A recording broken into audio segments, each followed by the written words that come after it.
৫৯ পেরিয়ে ৬০ বছরে পা দিলেন বলিউডের মিস্টার পারফেকশনিস্ট খ্যাত তারকা অভিনেতা আমির খান।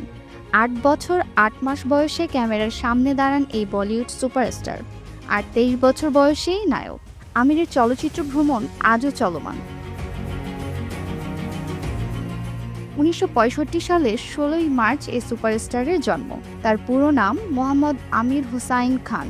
১৯৭৩ সালের ইয়াদো কি বারাত নামের একটি সঙ্গীত প্রধান চলচ্চিত্রে শিশুশিল্পী হিসেবে তার অভিনয়ের পথ চলা শুরু।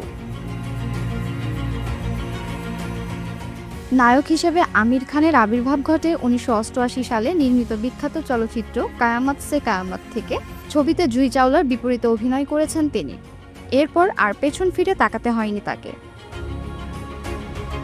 তিনি উপহার দিয়েছেন অসংখ্য জনপ্রিয় চলচ্চিত্র, তার মধ্যে মন, গোলাম, রাজা হিন্দুস্তানি, লাগান, রং দে বাসন্তী, ফানা, 3 ইডিয়টস, গজনি, পিকে, দঙ্গল উল্লেখযোগ্য।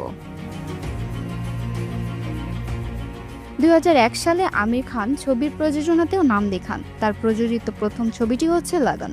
ক্রিকেট ও ইতিহাস ভিত্তিক এই ছবিতে প্রতিবাদী ভুবন চরিত্রে অভিনয় করেছিলেন তিনি।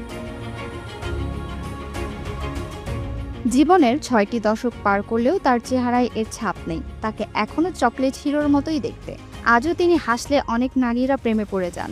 এবারের জন্মদিনে এই হিরোর ভক্তদের জন্য রয়েছে বিশেষ চমক। জানা গেছে ১৪ই মার্চ থেকে ২৭ মার্চ পর্যন্ত আমির অভিনীত বিভিন্ন ধরনের সিনেমা প্রদর্শন করা হবে। অনুরাগীদের জন্য এ বিশেষ আয়োজনের নাম আমির খান সিনেমা কা জাদুঘর। ৯ মার্চ এর কথা আনুষ্ঠানিকভাবে ঘোষণা করেছেন চিত্রনাট্যকার জাভেদ আখতার। তিনি জানিয়েছেন, ভারতের বিভিন্ন মাল্টিপ্লেক্সে আমিরের বাছাই করা সিনেমা দেখতে পারবেন তার অনুরাগীরা।